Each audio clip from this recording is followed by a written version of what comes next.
This is Fearless Careerist with Dr. Catherine Robert. In this episode, Catherine speaks with a leader in the mental health field and licensed counselor Audrey Omenson about her practice that guides mental health clinics in building successful practices and ultimately improves patients' access to counseling services. The system was just so hard to navigate. So it gave me quite a bit of empathy, and really a big piece of what motivates me now is, and in a lot of my job choices down the line, were things that made mental health care more accessible for people. Here's Catherine Robert.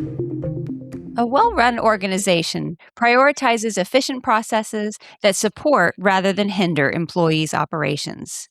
In a behavioral health organization, clinicians need systems that support rather than hinder their efforts to provide counseling and other services to patients.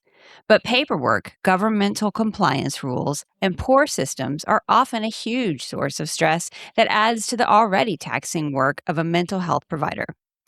Audrey Omenson specializes in designing clinical operations that both streamline the processes and that provide supportive policy guidance to clinicians. And she joins us here today. Welcome, Audrey. Hey, Catherine. In college, you majored at first in education before switching to psychology. Yeah.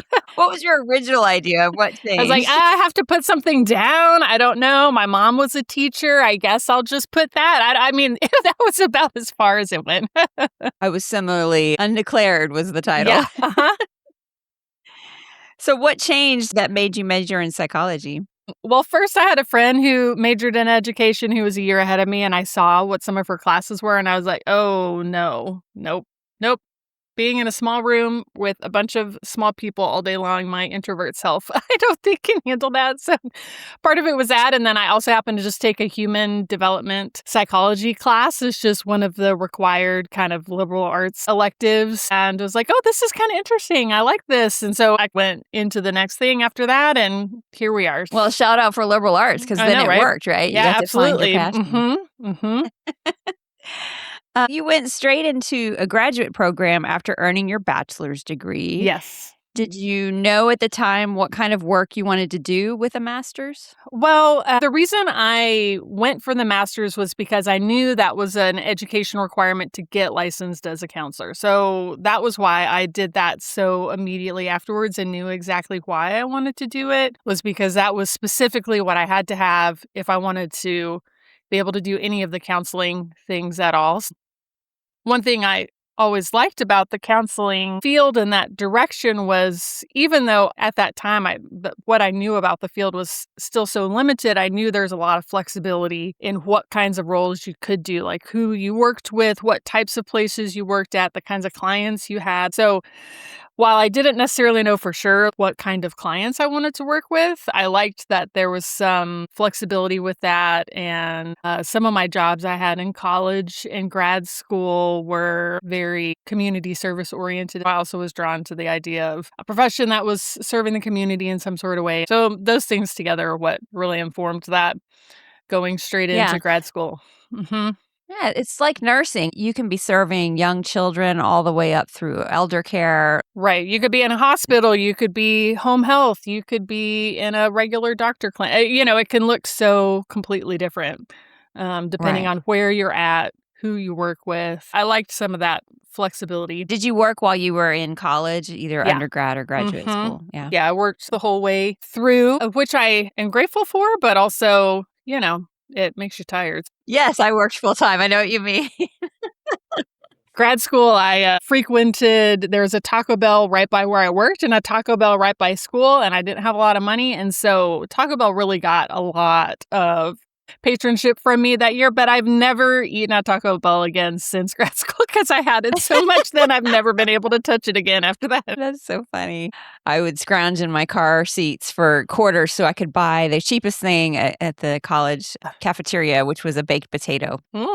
Just make it work. Gotta make it work. Gotta make it work. Okay, so what kind of work did you do? You mentioned it a little bit earlier. What was your first job in college? First job in college, I worked for a church doing childcare, and also did some work with the adolescent and teen age groups. So when I went into counseling, one of the first age groups I started working with was adolescents, just because I knew I liked that age. I connected with them well and wanted to Right. do it in a different context. And then as you were moving closer to your graduate degree, you started working for a mental health organization. Yeah, so I worked at that same church all the way through most of grad school, and then it was right at the end that I switched and got my first job in a county-funded mental health organization in Houston. What did that work entail?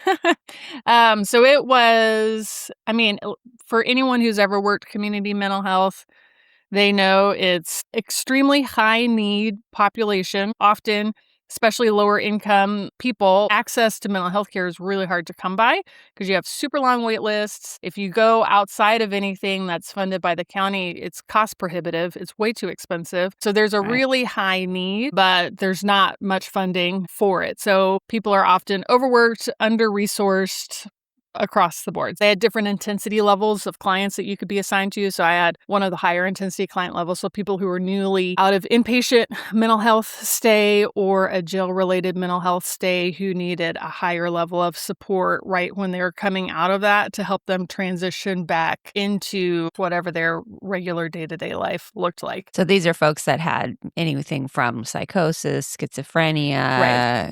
Bipolar, a lot of that client caseload also had some co-occurring addiction, substance use pieces happening at the same time. And it was also a high percentage of unhoused individuals as well. So again, just that piece of resources available to them, how to get the care that they needed, how to even get to a clinic when you needed to go in and meet with your psychiatrist to get your meds updated. Even just that was a challenge for making that piece happen. So it was a little bit counseling and a little bit social work, right? So it overlapped those two pieces. So it was a lot of connecting them with resources, doing a lot of regular check-ins, doing some very basic motivational interviewing. Hey, what are our next steps? How can I help you break this down and make it more doable? We were also required to help them get to the places that they needed to get to when it was a mental health related appointment. We would transport them in our own cars, drive them to the appointments that they had and that sort of thing if there wasn't a different way, a bus pass or something for them to be able to get there. So it was quite a baptism by fire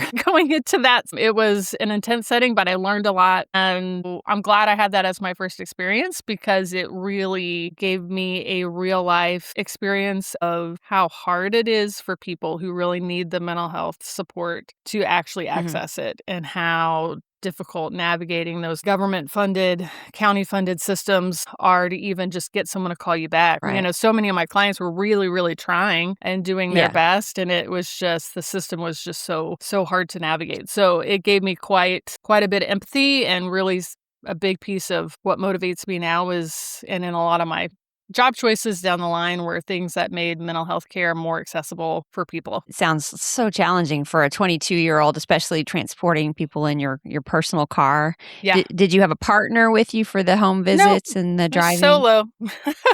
Oh, it sounds like scary, scary work.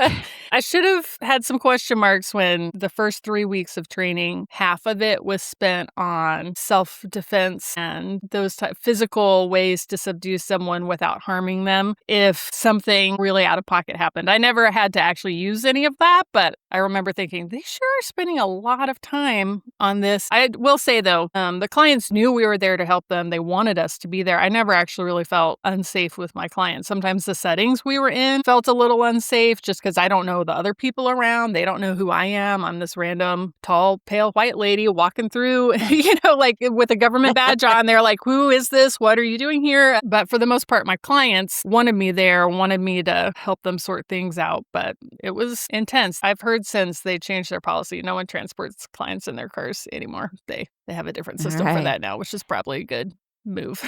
Yeah. Progress. Mm-hmm. But you left the job before the end of a year. What were your Yeah. main takeaways?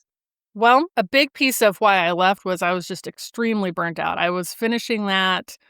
I started that role the same semester I was finishing grad school. So it was like this last stretch, the final push of getting through grad school, starting this new incredibly intense job. And at the same time, I had a lot of personal things happening with my family. And so I was completely tapped out and I had enough money saved where I could take 3 months off to help my system recover and reset. I'm glad I did that. I was very sheltered in a lot of ways growing up. And so that Right. exposure into this very different world, while it was shocking in some ways, was also very valuable. And I'm really grateful for that because it was a reality check that I definitely needed. And I think it made me a better clinician and mental health advocate up even till now. Was there a strong camaraderie amongst your peers? Were you able to call people for help or if you had questions? At that job, Yeah. no, that was the thing that made it the hardest. I had a couple colleagues that were somewhat supportive. I had my supervisor, but it was a fairly dysfunctional staff dynamic. And I would say that was the part that actually made me want to leave more than any of the client stuff. The client stuff was hard, but we can all do all kinds of challenging work things if you have a sense of, hey, we're in this together, we're supporting each Right. other, we're going to figure it out. But for whatever reason, I don't know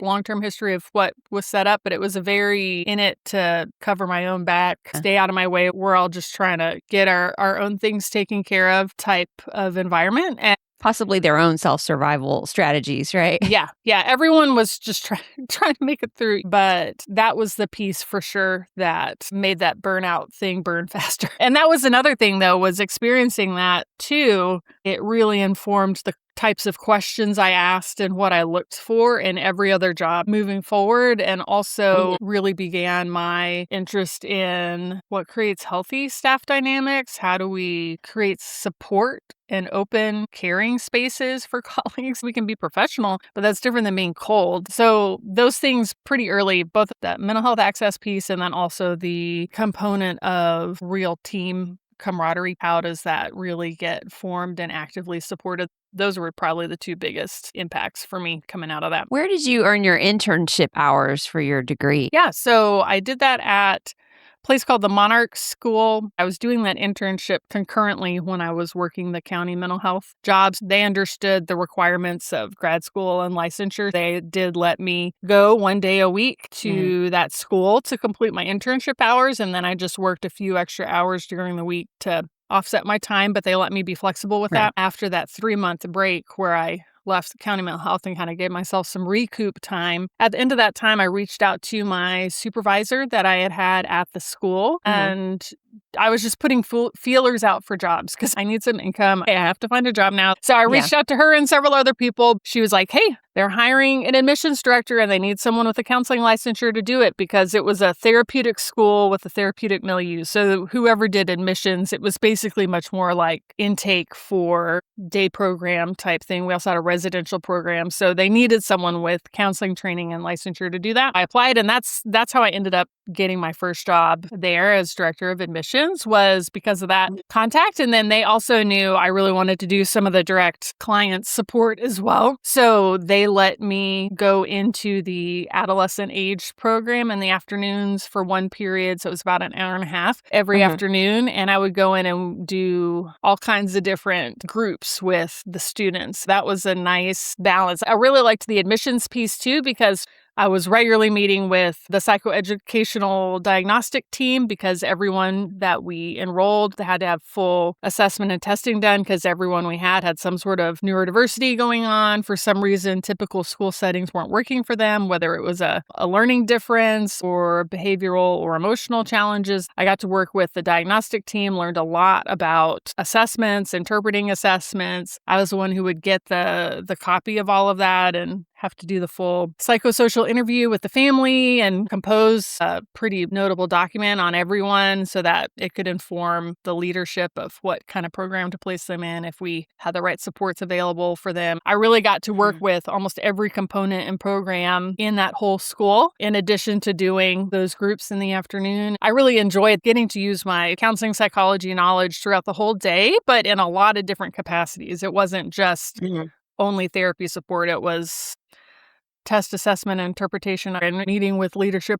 and connecting with families and helping them find resources. I really liked that and was there for 4 years, 4.5. What made you leave? Well, at the time, there had been a lot of leadership transitions there. The school was going through its own transition, and I had a good friend.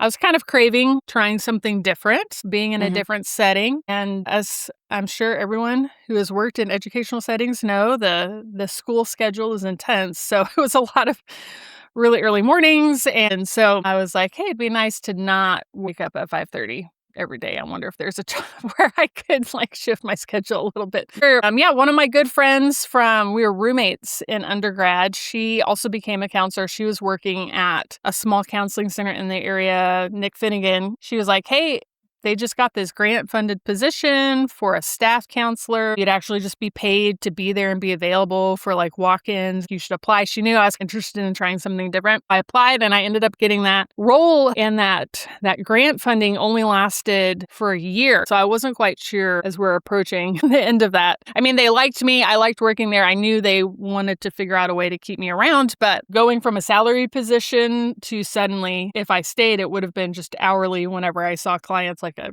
contract position. And so I wasn't sure if I could financially make that happen. And at the same time, and I don't have this part on my LinkedIn, but I'm also an artist, and I had an art studio. I did a lot of fine art and had art shows. So coming up on the end of this grant-funded position, I had been offered a part-time artist role at a local mural studio to do murals and all kinds of custom art stuff for individuals and corporations. I was on this cusp of like, okay, this grant thing's running out. I could shift to half-time contract, seeing clients at this place, and then I could do this mural artist thing. And I had decided I was going to do that. And I went in to tell them at the counseling center, and the director started acting really weird. And I was like, what is going on? She's acting really weird. And then she was like, well, I'm in the process of resigning. My family's moving, and we're making my role into two and making one executive director role and one clinical director role. And we want to offer you the clinical director role. And that's been our plan. We weren't ready to like say it yet, but you're forcing our hand with you coming in. And so then the decision was on my end, but I opted to do the clinical director thing. And I'm glad I did. I learned that was a big learning piece. I mean, I had just turned 30 getting that role. And at the time, the counseling center was small. We maybe had 5 or 6 clinicians, offered around 4,000 sessions a year total. Yeah. And in those years, especially now with me being able to separate into 2 separate roles, I was able to really focus on building the clinical program out, and the executive director really focused on getting more grant funding, because we were a nonprofit, grant funding, and really expanding that. So we grew really fast over those next 4 to 5 years. We more than doubled in size in 4 years. And so the things I got to learn and do there, again, that was another one where my whole day required my clinical training, but I only saw maybe 5 or 6 clients a week. The rest was spent supervising, providing licensure supervision for people, consultation for the team. I really regularly, they had me do a lot of public speaking and educational talks. That was a big way we did community outreach to build our name in the community and offer affordable and accessible mental health support for people. So sometimes it was free educational things. The counseling center was a nonprofit, so we regularly worked to be in network with insurance, worked to have a big scholarship fund for people, got to do a bunch of news interviews, develop friendships with some of the news stations around town. And so they'd call me and have me speak on different mental health things. I worked with an attorney for 2 years to completely rewrite our entire HIPAA privacy policies. So there was a lot of opportunities afforded in that role where I got to learn a lot of different things. That was very valuable.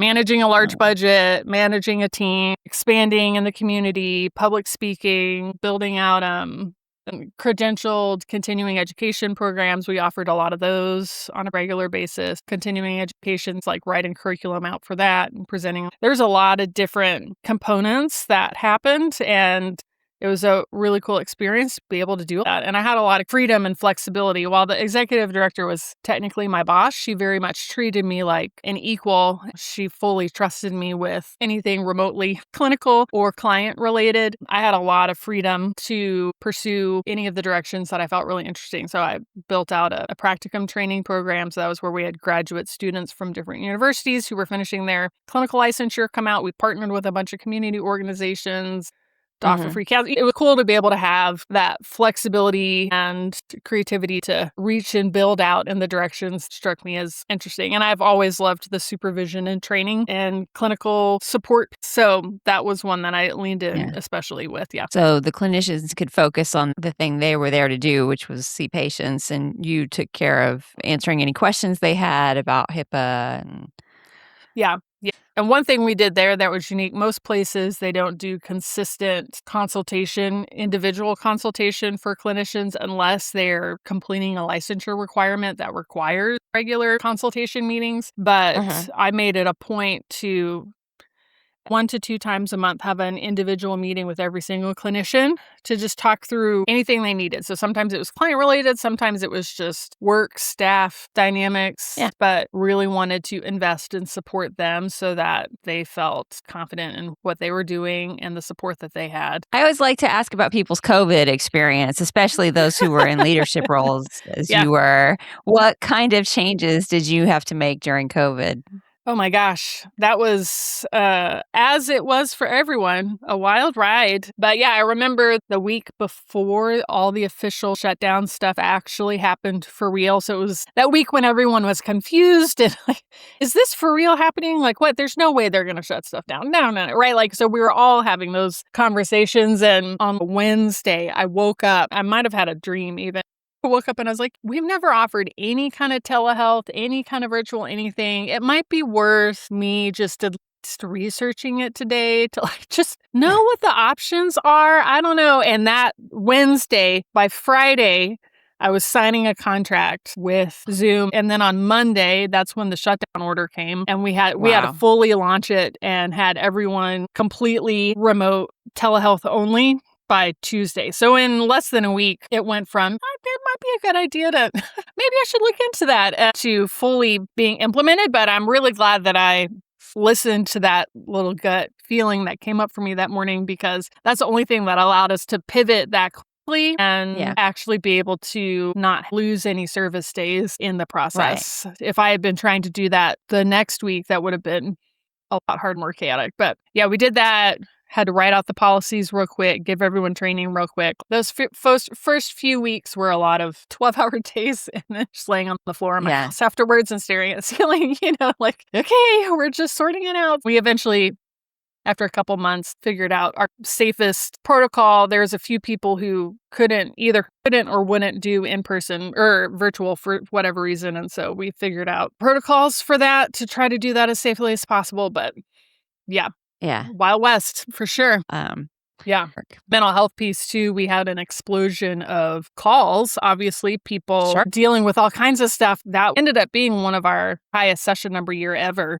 I think part of it, the virtual sessions were actually helpful for several people. It made it more accessible to get support, but then the need exploded, and we were one of the few places in the area that offered in affordable rates and options. So that was a big shift. Several weeks of really, really long days trying to figure out how to write policies. How do we do paperwork for this? How do you create telehealth consent forms? So we sorted it, but really fast, really steep learning curve. You were at Nick Finnegan for 7 years and then left for private practice. What led to that change? Well, I wanted to try, I'd always been curious about private practice. You hear about it all the time when you think about counseling. I'd always wondered if it would feel too isolating, too lonely. But interestingly, working from home for a majority of 2020, was like, this is okay as long as I'm connected with other people in my life. It actually doesn't feel too isolating. And also part of it was I started dealing with a lot of different health challenges. And a big component was I was dealing with some really, really intense chronic fatigue. And that was making, especially in my last year with Nick Finnegan, that was a role that required a lot of energy and a lot of go-get-'em attitude. And I've had that for a lot of years in my life. That 1 year when I was dealing with all of that, it was too hard. So I made the choice to try the private practice thing because that allowed me to shift my schedule, have a little bit more choice and control in what my days looked like, allowed the pace to slow a little bit. And it was very scary taking that leap, but was also exciting. And I'm very glad I did it. I don't think I would have recovered from all of that chronic fatigue piece in the way that I was able to if I had kept pushing and pushing and pushing and not giving myself any space to down and heal and move through all of that. So at this point, that piece is fully resolved and I feel really good. And I've started to crave more higher energy roles. But at the time, the private practice was a lifesaver, truly, because... Yeah, it's amazing how when we're in that grind, that merry-go-round, we get into these habits of we take certain vitamins or we have certain number of hours of sleep per night that maybe isn't the best, or you just get into drink more coffee patterns. or Right. And you have your default method of coping with a new stress. You added coffee. You added a snack in the afternoon. Things that are not healthy or are healthy, but like you don't have time to test things out and think really deeply about whether or not what you're doing is working. And sometimes your body just literally needs rest and less things happening in a day. And that's just it. Yeah. You could take vitamins all day long and what you might actually just need is a nap. And you have to naps for everyone. Early on when I was setting up private practice, I remember a friend of mine, thank goodness for her, she asked me, so are you going to have an off day during the week? How are you going to set up your schedule? And I was like, what do you mean? She's like, well, it's your private practice. You could work 2 days a week if you want. You could take Mondays off. It was so funny because I, like what you said, I was so used to, well, there's one way to go to work and it's 5 days a week and you start at this time and you finish it. Somehow in all of that, my brain had not even considered, wait, I can actually make this anything that I want. It could be literally anything that I want it to be. And I'm so glad she asked me that because I don't think that question would have popped up on its own. But I set up to work 4 days a week. And I also scheduled myself an hour break every afternoon. And most days I took a nap. And it was honestly one of the best decisions I've ever made, was building those spaces in where I could actually do the work I wanted to do, but then also still be able to feel like a person at the end of the day. Yeah. I'm happy to see this setting your own schedule trend. I think this is a great idea. Yeah, I had my lunch break set aside. No one can schedule on that. And then I had that afternoon break. The other thing that caught me off guard with the shift with working from home was also the loss of the commute. I don't think not that anyone loves commuting super far, but even a short drive, I don't think I realized how much I used that as a decompression and transition time for myself until I was just suddenly at home and I just finished this whole intense thing. And now I'm just standing in my living room immediately. Like, what is going on? So I also had to build in 15, 20-minute transition routine for myself to help myself shift gears into, okay, now we're working at home and now we're home, relaxing at home. And this is my little transition ritual to help my system shift gears. Yes. In private practice, you both see patients and you also right now provide consulting services for clinics. Tell me more about that. Yes. I've seen patients for the full time. And then I also started offering consultation and fractional services for other mental health practices. I realized after leaving my clinical director role that I had so much knowledge and experience that I would have never gotten even just starting my own practice. That being in a role like that of a larger clinic and all the opportunities I had there, I had just learned a lot. Even just that opportunity of there's a legal firm that pro bono took us on, and I partnered with a HIPAA specialist attorney for 2 years and worked with her to write a completely new policy set. And just that, I learned so much more that you don't get just from attending a continuing education training. I really like that piece of helping other people figure out how to feel confident doing the thing that they're really wanting to do. And I think that was part of why I mentioned really enjoying supporting the clinicians and graduate students and doing some of the supervision things. The through line with that was helping other people build their own confidence in doing the thing that they're really wanting to be doing and helping other people figure out, here's the resources, here's what I'm interested in, here's what it looks like for me to do this thing, not copying. I always tell people I don't want you to run a practice or be a clinician or whatever in the way that I do it. Specifically, I want you to figure out what feels like the way you really want to do it. What do you bring to the table? What's unique to you? What are you interested in? And how can I help you build confidence in that and in yourself and in what you have to offer? So I really took that approach with this consulting and fractional director piece with places. So at this point, I've worked with 5 different mental health organizations. Some of them are periodic check-ins and ongoing. Some are just kind of one-off, like, hey, come in, help us do an overhaul of our whole set of policies and procedures. So I've done a lot of HIPAA compliance, paperwork, policy procedure review. I've done a lot of coaching clinical leaders and how do you shift out of being a clinician who also happens to own a practice to being a director of a place so that you're not taxing yourself too much. Also things with like structuring and building out staff structures, especially if your practice is experiencing rapid growth. So that's been a lot of what that looks like. Another thing I learned when I was at NFCC was just navigating subpoenas, court processes, whenever client records are subpoenaed. I'll also get called to consult with a lot of practices whenever they get a subpoena to help them navigate that. What are some of the best practices that you see clinics that desperately need to enact? What are they missing when you work with a client? I'd say some big ones are just some consistent procedures for everything.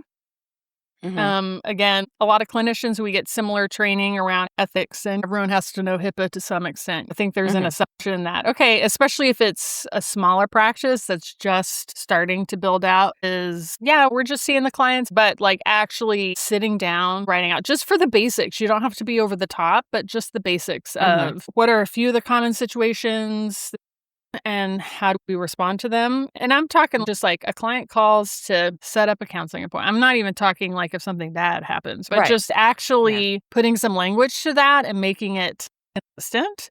I also find there's no class in grad school when you're becoming a counselor on how to manage a practice. They give you some basic ethics training, but a lot of those other things, you have to really go out and seek it out. So also just formalizing some of the HIPAA pieces. A lot of places don't have that part. And then the other one is assuming that you're going to make all your money just from seeing clients. That's not a sustainable way to live, especially if a practice is growing and you're the leader of the practice. You have to be really intentional and build in your time for the administrative side of things because trying to do it quickly in between appointments or at the end of the day is the fastest way to make yourself hate your jobs. At a certain point, you might need to hire an admin. At a certain point, you need to start actually scheduling things for yourself. Most of that is, I'm talking more small practices that are just starting here, but a lot of those same ideas are still true for some of the larger places. It just maybe looks a little bit different. But when was the last time you actually read what your policies say? Yeah. A lot of places I find don't create or update policies until something goes wrong with something.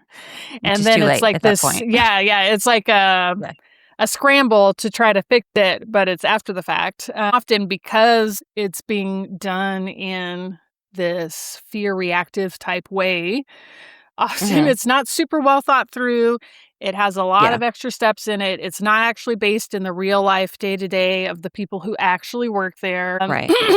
And it ends up being only partially relevant because people threw a bunch of extra stuff in there because they were freaking out because this thing happened, right? So really setting aside time to just, even if it's just a few rhythms in the year, this isn't a thing. I mean, policy and compliance stuff is not the sexiest topic out there. And it can be really intimidating and tedious, but when it's done well, I think it actually really contributes to staff wellness and company culture because there's clarity, right? Like these are true in every industry.